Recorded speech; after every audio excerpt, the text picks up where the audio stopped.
Le débat du dimanche, le décryptage de l'actualité africaine et internationale. Merci de nous avoir rejoints sur ce plateau. On va parler de la Libye qui s'enfonce davantage dans le chaos. On va également parler de ce sommet US-Afrique. Est-ce que ce sera mieux que la France-Afrique ou la Chine-Afrique? Le projet de révision du statut de l'opposition au Mali sera le troisième et dernier thème de ce débat du dimanche qui reçoit comme invité Baba Dakono. Baba Dakono est juriste. Il participe pour la première fois à cette émission, le débat du dimanche. Monsieur Dakono, merci d'avoir accepté notre invitation. Également sur le plateau, Alexis Calambri des Échos, Célia Dalmeida du journal du Mali.com et Makan Kone de Nouvelle Libération. 200 morts en 10 jours, une guerre entre factions jusqu'à Tripoli, la capitale libyenne. La Libye donc qui s'enfonce davantage dans le chaos. Un nuage de fumée, toujours aussi menaçant, plane au-dessus de Tripoli. Il témoigne des combats acharnés entre milices islamistes et l'armée régulière libyenne, alors que 2 réservoirs de carburant sont toujours en feu du côté de l'aéroport. Une capitale libyenne de plus en plus désertée par sa population. Depuis quelques jours, les habitants fuient les combats pour se retrouver ici, au poste de frontière de Rajdir, aux portes de la Tunisie. Hier, 2 violents heurts ont opposé les gardes frontières tunisiens à des centaines de réfugiés qui tentaient de passer en force. Pour disperser une foule en panique, les forces de l'ordre ont dû procéder à des tirs de sommation et de gaz lacrymogène. Le poste frontière a été fermé plusieurs heures avant de rouvrir ce samedi en fin de journée. En quelques jours seulement, 26 000 personnes, toutes nationalités confondues, auraient déjà réussi à passer la frontière entre les 2 pays. La Tunisie craint d'être submergée par les réfugiés, comme cela avait été le cas en 2011, lors de la guerre qui avait abouti à la chute du régime Kadhafi. Voilà, Makan Kone, la Libye qui est en train de se somaliser. Est-ce que c'est un scénario qui était prévisible? La chute du guide de Mohamed Kadhafi. Donc, au début, ouais, en fait, quand on voulait faire partir Kadhafi, on ne savait pas trop ce que ça allait donner. Mais malheureusement, on a découvert plus tard qu'il n'y a pas eu de service après-guerre pour la Libye, si vous voulez, service après-vente et tout. On s'est juste contenté de faire partir Kadhafi, de livrer le pays aux milices armées, et puis, ouvrir une sorte de boîte de Pandore. Maintenant, faire planer l'instabilité sur l'ensemble de la sous-région, des pays qui entourent, jusque chez nous. Nous, on ne serait pas là aujourd'hui. Notre crise n'aurait pas atteint cette dimension, il faut le reconnaître, si ce n'était pas la Libye. Maintenant, après, c'est eux. La question qui se pose maintenant, c'est de savoir est-ce qu'il faut laisser la Libye à elle-même. Parce que Sarkozy, l'ONU, l'OTAN sont carrément responsables de ce qui se passe. Mais c'est les mêmes Occidentaux aujourd'hui qui s'empressent pour faire sortir leur population de la Libye. Et c'est ce qui est vraiment paradoxal. Parce que si jamais il n'y a pas de solution, à la limite même mettre la Libye sous tutelle internationale, les pays aujourd'hui livrés aux milices armées qui font ce qu'ils veulent. C'est tout le monde, c'est toute la bande sahélo-saharienne, c'est tous les États jusqu'au Mali qui connaissent des crises. Les armes sont sorties, les miliciens se sont emparés de ces armes et maintenant ils les utilisent. Baba Dakono, sur la situation en Libye. Oh, oui, sur la situation en Libye, je suis à peu près d'accord avec ce que M. Kone vient de dire et j'ajouterais que concernant le conflit libyen pose la question générale de l'intervention internationale dans les conflits armés. Qu'est-ce qu'il faut prioriser? Est-ce qu'il faut aller vers la sécurité humaine ou est-ce qu'il faut aller vers la sécurité de l'État? Ce qu'on a remarqué, c'est que l'État libyen a été fragilisé au détriment de ce que les personnes qui ont intervenu ont mis en avant, la sécurité humaine, protéger les Libyens. Aujourd'hui, cet État fragilisé ne parvient pas à faire face aux véritables menaces. Nous sommes arrivés à la situation que vous connaissez tous. Aussi, pour rejoindre l'idée de l'impact du conflit libyen avant même d'arriver au Mali, c'est très très important sur le Mali, d'autant plus que ce que beaucoup d'observateurs disent, c'est que ce sont les combattants, après l'intervention à la mi-janvier, l'intervention française au Mali, ce sont les combattants islamistes qui se sont repliés au sud de la Libye également, aujourd'hui qui sont en train d'animer ardemment ce qui se passe en Libye aujourd'hui.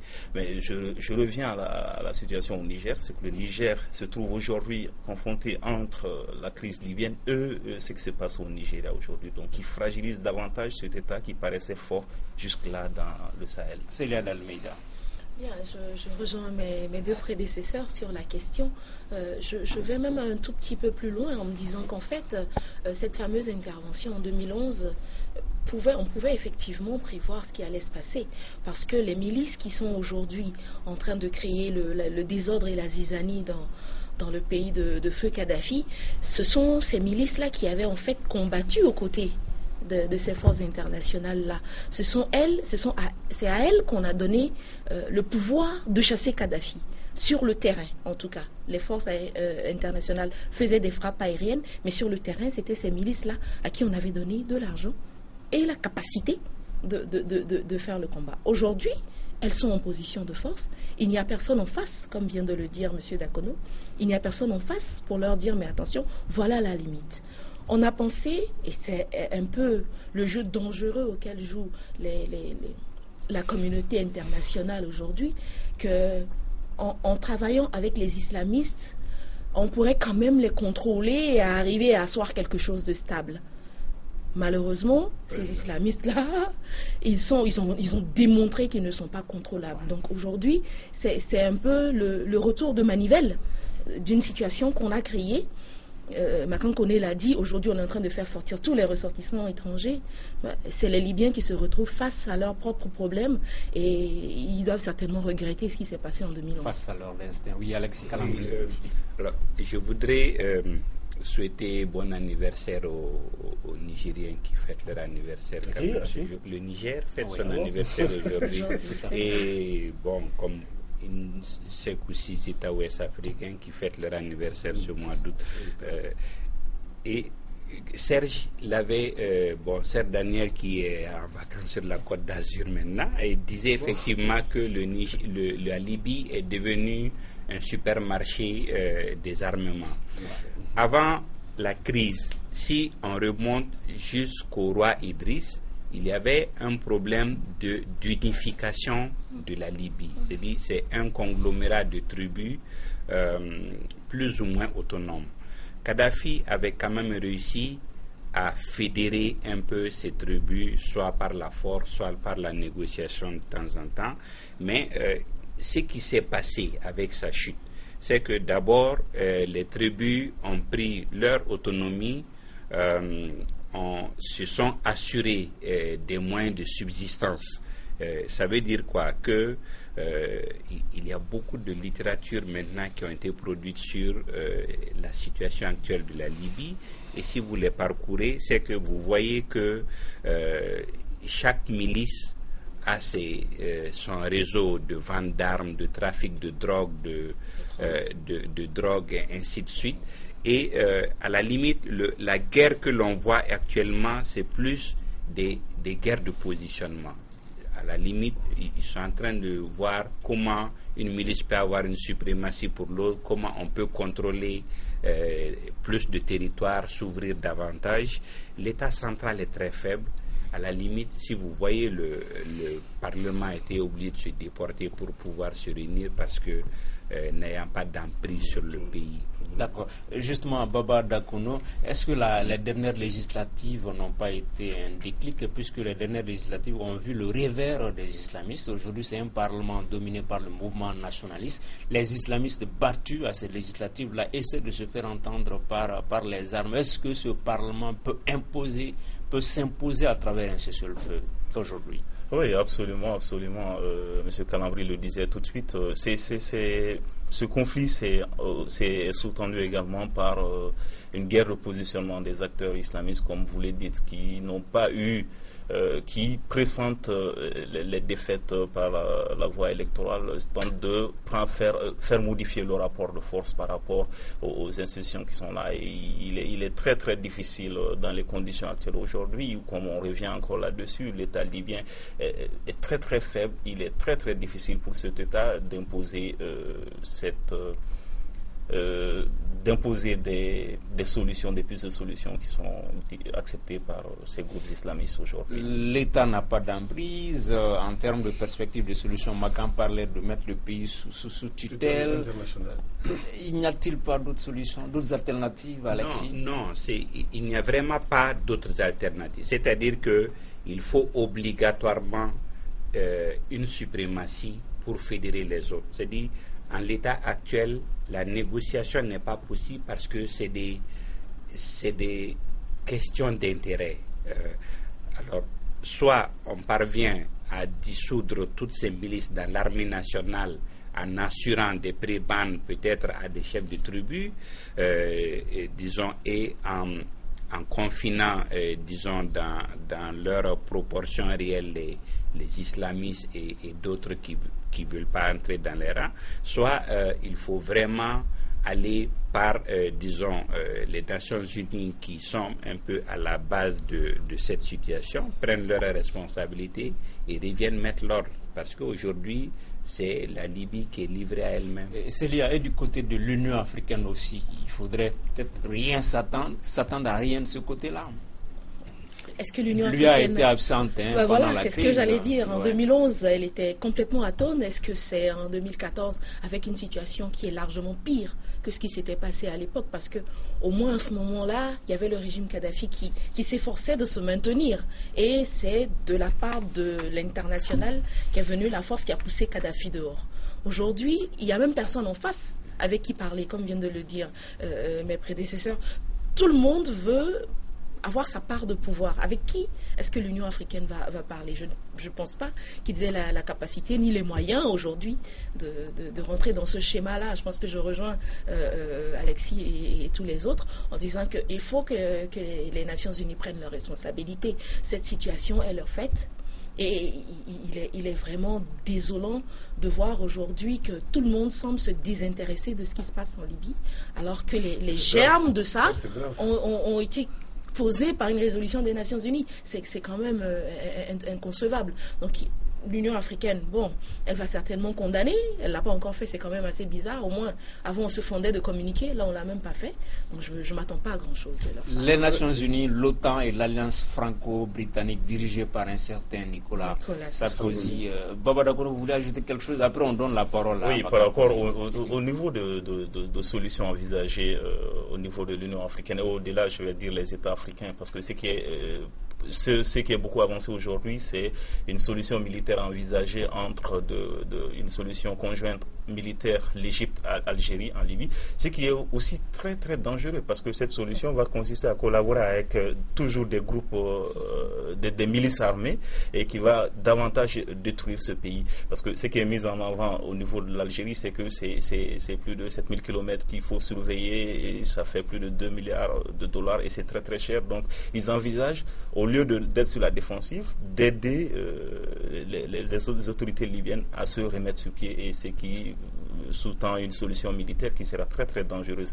Par rapport à l'UA, en fait, l'UA doit saisir. La question, moi, je pense que c'est au-delà de l'aspect si l'UA va parler ou pas, si l'UA va agir ou pas. L'UA doit se rattraper, en fait, parce que les dirigeants, les animateurs de l'Union africaine, ce sont tous face à ce qui s'est passé en 2011. Je pense qu'on fait leur mea culpa, ont compris que l'UA avait un rôle à jouer qu'elle n'a pas joué en 2011. Et c'est l'occasion, je dirais, inespérée pour elle de se saisir de ce dossier libyen. Surtout qu'on dit que Jean Ping et puis Madame Kozanzana Dlamini Zuma, c'est deux figures. Peut-être que ce que Jean Ping n'a pas pu dire en 2011, peut-être que Madame Zuma peut le dire avec force en 2014. Oui, Makankone, vous voulez ajouter quelque chose? Non, je ne crois pas. Je voulais juste dire que l'UA ne peut rien dire aujourd'hui sur vous parce que en 2011 déjà, l'UA n'a pas parlé d'une même voix par rapport à la Libye. Pendant que c'était un chef d'État, en l'occurrence Ouad, allait soutenir Kadhafi carrément publiquement en Libye, on interdisait à des chefs d'État d'aller en Libye à cause du boycott de l'espace aérien, de l'embargo aérien. Des chefs d'État africains ont été chassés à Benghazi. De Benghazi carrément. Ouais. Et il y en a qui soutenaient la coalition internationale contre Kadhafi lui-même. En fait, Kadhafi a fondamentalement manqué de soutien en Afrique. Moi, je ne le soutiens pas. Carrément, je ne suis pas son avocat. Mais je veux dire que le seul exemple du Mali, Kadhafi a manqué de soutien. Et ça, souvent, il faut que l'Afrique s'affirme. Je vais vous donner un seul exemple.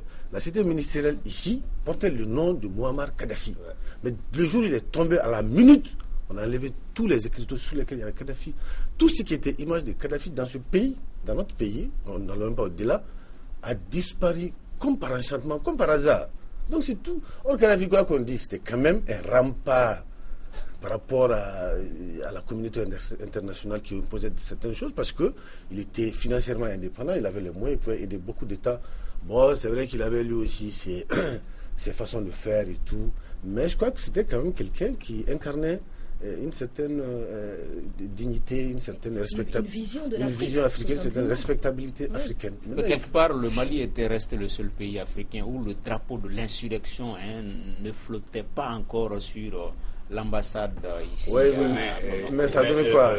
Par rapport que l'ambassadeur au Mali a rejoint la rébellion depuis très vite, très tôt. Mais ce que je voudrais dire, et je me surprends à le dire étant non violent par nature, c'est que dans le cas de la Libye, l'idéal serait qu'on parvienne soit à aider le gouvernement à asseoir une suprématie, soit à aider un groupe à asseoir sa suprématie. Parce que la solution des Nations Unies est toujours la pire des solutions. C'est des fonctionnaires grassement payés qu'on va venir, qui vont tout faire pour que ça ne se règle pas, voyant leur intérêt personnel. Les Nations Unies n'ont jamais réglé dans le monde une crise. Okay. C'est ce post d'un téléspectateur sur la page Facebook de l'émission Samba Maïga. L'auteur principal de la situation en Libye est Nicolas Sarkozy. Pour moi, la solution, c'est le retour au pouvoir de la famille Kadhafi. Oui. C'est vrai, c'est assez concret, Baba. Je dirais que Kadhafi, c'est différent de sa famille. C'était ce qu'il était parvenu à faire. Je pense qu'il a fait, c'est à son mérite personnel. Quand un conflit arrive à ce niveau, c'est vrai que toutes les solutions peuvent être envisagées. Mais je c'est utopiste, hein, pour répondre à la question. C'est très très difficile. C'est très très difficile. C'est pas vrai. Voilà, exactement. Absolument. Et puis c'est pas à titre familial qu'il est parvenu à faire tout ce qu'il a pu faire en Libye et dans la sous-région sahélienne notamment. Il faut ils bénéficient encore de soutien, à mon avis, en Afrique, ces milices et tout. Il faut que la communauté internationale prenne ses responsabilités. Et les pays africains prennent leurs responsabilités. Sinon, c'est très dangereux, ça peut dégénérer à tout moment, encore une fois. Nous, on vit encore la crise libyenne, c'est grave. Ok. Deuxième sujet de cette émission, on connaissait la France-Afrique, on connaissait la Chine-Afrique. Voici US-Afrique à l'invitation de Barack Obama. Une quarantaine de chefs d'État participent du 4 au 6 août au premier sommet, le premier sommet US-Afrique. La plupart des invités sont désormais sur place et là-dessus, nous suivons ce commentaire de Estelle Aplogan sur les enjeux de ce sommet US-Afrique. Ça, c'est chinois. Ça, c'est chinois. Face à la percée de la Chine et d'autres puissances émergentes, cette rencontre vise à renforcer les liens avec l'une des régions les plus dynamiques du monde, selon le porte-parole de la présidence américaine Jay Carney. Au cœur des échanges, les stratégies à mettre en place pour progresser les objectifs de l'administration en matière de commerce et d'investissement en Afrique. Les discussions porteront également sur la mise en évidence de l'engagement des États-Unis envers la sécurité de l'Afrique, le développement de la démocratie et de ses habitants. Rappelons que Barack Obama n'avait visité l'Afrique subsaharienne qu'en coup de vent au début de son premier mandat avec un arrêt au Ghana. Mais il avait ensuite accueilli à la Maison-Blanche plus d'une centaine de jeunes Africains lors d'un sommet informel en 2010 pour le 50e anniversaire de l'accession à l'indépendance de 17 pays d'Afrique. Une rencontre au cours de laquelle le président américain avait exhorté ces jeunes à enraciner les principes démocratiques dans leur pays et à ne pas suivre les pas de la génération des indépendances qui s'est, selon lui, accrochée au pouvoir. Célia Dalmeida, vous fondez beaucoup d'espoir sur cette nouvelle initiative. US-Afrique fera mieux que la France-Afrique, par exemple? De toutes les façons, ce ne sera encore une fois qu'une question d'intérêt. Tout simplement. La France-Afrique, c'était dans... Comment je vais dire ça? Le moyen de maintenir une certaine mainmise sur un certain nombre d'intérêts. Chine-Afrique, ça a eu un petit côté philanthropique, mais avec toujours derrière la question des intérêts. Les États-Unis, sentant les choses leur échapper, vont essayer de défendre leurs intérêts. Maintenant, ça va être aux États africains, encore une fois, de savoir jouer leur partition. Parce que si à chaque fois, on se laisse embarquer dans des schémas qui, après, ne sont pas à l'avantage de nos populations. Et encore une fois, c'est ça qu'il faut garder à l'esprit. Ce sont les populations. Malheureusement, jusqu'à aujourd'hui, toutes ces formes de partenariat multilatéral, je ne sais pas comment on le dit dans le langage politicien, géostratégique, etc. Il faut que les Africains arrivent à négocier la chose, voilà, tout simplement, en disant, bon, les États-Unis veulent venir, ils veulent ça et ça et ça, en échange, nous, on veut ça et ça et ça, et ne pas se laisser tout simplement embarquer dans une romance idyllique qui va après avoir le même schéma que ce qu'on a vécu précédemment. La France-Afrique, on a vu ce que ça a donné avec ce précaré qui est en train de petit à petit se réinstaller. Il ne faut pas se voiler la face. Oui, le précaré est petit à petit, même ce n'est même plus caché, est réinstallé. D'accord le Sahel, dans le Sahara. C'est que votre sauce pimentée ne sera pas dans ma bouche ce soir. Non, si c'est la même question que vous avez posée à Célia, moi je dirais d'emblée que moi personnellement, j'attends rien de ce sommet. Absolument rien. Maintenant, il faut préciser qu'il y a 47 chefs d'État à Washington aujourd'hui. Il y a 2 États, la Côte d'Ivoire et l'Algérie, qui sont représentés par leur Premier ministre. Et il y a 3 indésirables aussi, c'est important. C'est Robert Mugabe, c'est El Béchir, c'est... Maintenant, c'est le président érythréen. C'est que j'aime pas trop, j'apprécie pas trop sur nos chefs d'État, c'est que malgré que les États-Unis sélectionnent les invités, ils s'empressent tous à partir. Qu'est-ce qu'ils prennent comme disposition pour dire? Ils peuvent dire, bon, peut-être moi je l'ai dit terre à terre, ils peuvent dire, bon, attendez, pourquoi est-ce qu'un tel va, un tel ne va pas? C'est ça le point de solidarité dont on parlait tout à l'heure. Bon, maintenant, ce sommet intervient au milieu du second et dernier mandat d'Obama. Est-ce qu'il veut se racheter un peu par rapport à l'Afrique qui, en 2008, a crié que c'est un de leurs frères? Les gens se sont même dit que c'est un Africain qui est président des États-Unis. Est-ce qu'il veut se racheter par rapport à cela? Est-ce qu'il veut un peu se replacer vis-à-vis de la Chine qui commence à prendre beaucoup de place en Afrique ici? Mais au-delà de ça, je voulais dire, pour nous, ça a quand même un aspect particulier que le président aille aux États-Unis aujourd'hui et qu'il se déplace après une demi-douzaine de ministres. C'est-à-dire qu'il va profiter d'abord, pour redorer les blasons du Mali un peu vis-à-vis de ce pays.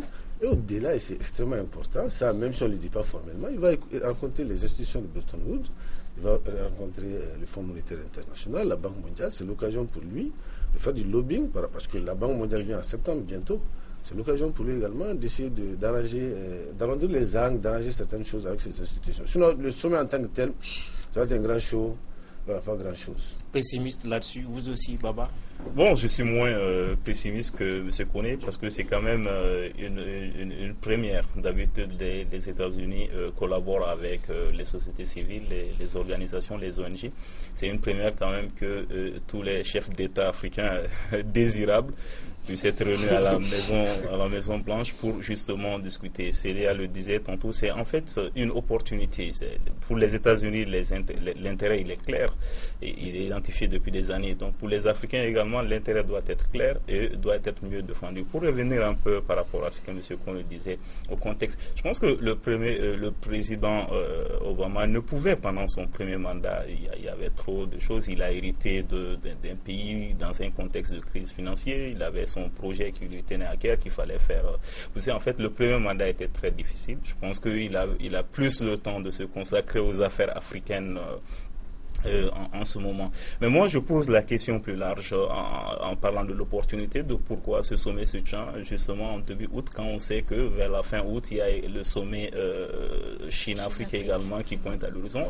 Alors même qu'on sait qu'en août, en cette période, les parlementaires américains sont en vacances, même si certains ont été rappelés pour accompagner les délégations africaines, il y a quand même peu d'impact. Ok.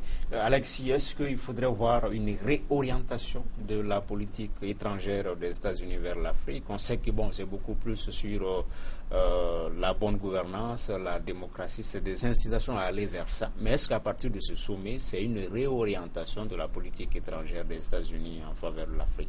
Non, en fait, c'est vrai que les États-Unis se sont toujours lourdement trompés par rapport, c'est-à-dire, ils ont un schéma préfabriqué qu'ils ont toujours essayé d'appliquer et ça n'a jamais marché. En tout cas, ils ont très souvent raté le coche par rapport à l'Afrique. Mais je voudrais d'abord, le président est parti avec son avion, mettant fin à beaucoup de polémiques qui entouraient l'avion ces derniers temps. Ce que je voudrais dire, je voudrais dissocier si vous voyez la TICAD Japon-Afrique, Chine-Afrique, je voudrais les sérier en trois. C'est-à-dire, d'abord, à part la France-Afrique, reconnaître d'abord que tous ont un élan paternaliste qu'il ne faut pas se cacher. Mais France-Afrique, franchement, a un élan de récolonisation. N'est-ce pas? Chine, Afrique, Japon, Afrique, c'est plus du business. C'est des gens qui essaient de redécouvrir, qui se positionnent. Mais je pense que je suis beaucoup optimiste par rapport aux États-Unis, en ce sens que ils ne connaissent pas, mais Obama personnellement me semble avoir moins de complexe à parler franchement au chef d'État que d'autres présidents américains. Et déjà, je pense on essaie de placer l'économie devant, mais c'est sûr que la politique va dominer parce que si vous voyez sa rencontre avec les jeunes, il a beaucoup mis l'accent sur ça. Ne faites pas comme nos pères fondateurs, ne permettez pas qu'il y ait des dinosaures au pouvoir, ainsi de suite. Je pense qu'il est capable de tenir ce langage avec moins de critiques en retour, parce qu'au moins il n'a rien fait pour les Africains, mais de par ses origines, il a le droit de dire certaines choses. Sur la Palestine. Oui, sur la Palestine. Et puis, par la jeunesse africaine, Obama est adulé, par exemple, à travers ses déclarations fortes, quand il a laissé entendre au Ghana que l'Afrique n'a pas besoin d'hommes forts, mais d'institutions fortes.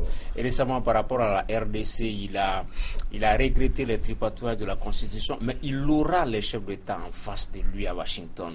Ceux qui ont même l'habitude de tripatouiller les constitutions, ou bien qui l'ont déjà fait, est-ce possible, envisageable qu'ils le leur disent, qu'ils le leur fassent savoir? Moi, je crois que oui.